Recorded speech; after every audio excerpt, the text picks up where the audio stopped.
नमस्कार, एक बार फिर से मैं आप सभी के सामने उपस्थित हूँ बेहद महत्वपूर्ण टॉपिक के साथ। और आज हम बात करने वाले हैं भाई ग्लोबल सिटी प्रोजेक्ट के बारे में, जो कि भारत में बनने वाला है, कहाँ पर बन रहा है, क्यों इंपॉर्टेंट हो जाता है, सारा डिटेल में डिस्कस करेंगे। मेरा नाम है प्राची मिश्रा और आप सभी का बहुत बहुत स्वागत है संस्कृति आईएएस पर। वीडियो अंत तक जरूर देखिएगा, बहुत इंपॉर्टेंट चीजें मैंने इसमें कवर करी हैं। सो भाई रिपब्लिक डे सेल पर संस्कृति आईएएस आप सभी के लिए लाया है ऑफलाइन क्लासरूम पर 20% का ऑफ और साथ ही साथ 85% का लाइव कोर्सेज पर डिस्काउंट, जो कि फर्स्ट टाइम ऐसे आपको मिल रहा है।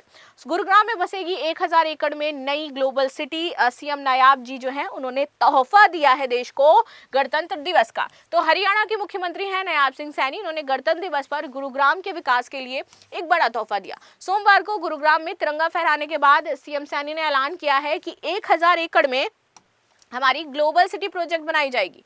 उन्होंने गुरुग्राम को आईटी और स्टार्टअप्स के लिए ग्लोबल हब बनाना चाहा है। सरकार का उद्देश्य है कि राज्य में निवेश को बढ़ावा दिया जाए, लेकिन अब निवेश को मंजूरी महज 12 दिनों के भीतर ही सुनिश्चित की जा रही है। अर्थव्यवस्था में हरियाणा नंबर 1 पर। अपने भाषण में उन्होंने बताया कि अगर हम इकोनॉमी की बात करें तो भैया हमारा जो हरियाणा है वो नंबर 1 पर है। भारत के कुल क्षेत्रफल का 1.34% और जनसंख्या का 2.09% होने के बावजूद हरियाणा की जीडीपी 3.7% की है, जो योगदान देती है। 3.53 लाख रुपए की प्रति व्यक्ति आय है हरियाणा में लोगों की, और हरियाणा बड़े और अमीर राज्यों में गिना जाता है। ठीक है, तो हरियाणा वासियों जरा बताओ कि ये बात जो है वो सही है या नहीं है कि आपकी जो आमदनी है वो 3.53 लाख होनी चाहिए। ये गलत नहीं मिलना चाहिए मुझे। तो जल्दी से बता दो, जितने भी जाट गुज्जर उधर रह रहे हो, इतनी है या नहीं है? हैं? इसके बाद इसके अलावा उत्तर भारत में लॉजिस्टिक सुविधाओं के मामले में हरियाणा पहले और दूसरे स्थान पर आता है। लेकिन हरियाणा वालों के साथ एक समस्या है, वो बेचारे कभी प्यार से भी बोलते हैं ना, जैसे कि तो ऐसा लगता है कि पता नहीं लड़ाई वड़ाई तो नहीं कर रहे हैं, तो कई बार उनको मिस जज कर लिया जाता है। But they are kind by heart. ऐसा मैं कुछ लोगों से मिली हूँ तो मुझे लगता है they are very kind. Now महिलाओं को हर महीने 2100 रुपए और सस्ता सिलेंडर प्रोवाइड कराएगी सरकार। 8.6 लाख महिलाओं के लिए ये योजना चल रही है। इसके अलावा 15 लाख परिवारों को 500 रुपए का एलपीजी सिलेंडर दिया जाएगा। पंचायती राज संस्थाओं में महिलाओं को 500% प्रतिनिधित्व सुनिश्चित किया जाएगा।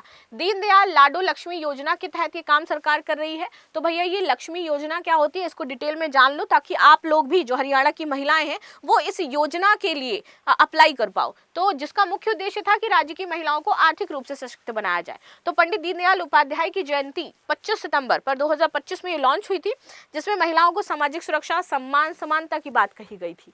योजना के मुख्य लाभ है कि पात्र महिलाओं के बैंक खाते में हर महीने 2100 रुपए आएंगे, वो भी डायरेक्ट बेनिफिट ट्रांसफर, यानी कि सीधे अकाउंट में, बीच में कोई पैसा नहीं खाएगा। 2500 रुपए यहाँ पर सालाना राशि मिले, 25,200 रुपए सालाना राशि मिलेगी। योजना बजट 2025-26 में 5000 करोड़ इसका रखा गया था। यहाँ पर जो पात्रता है कि पहले चरण में परिवार की वार्षिक आय 1 लाख रुपए या उससे कम वाली जो महिलाएं उसको प्राथमिकता दी जाएगी। लगभग 20 लाख महिलाएं ऐसी शामिल हुई जिनके परिवार की वार्षिक आय 1 लाख रुपए से कम थी। बाद के चरणों में अन्य वर्गों को इसमें शामिल किया जाएगा। पात्रता तो महिला की आयु 23 वर्ष या उससे अधिक होनी चाहिए।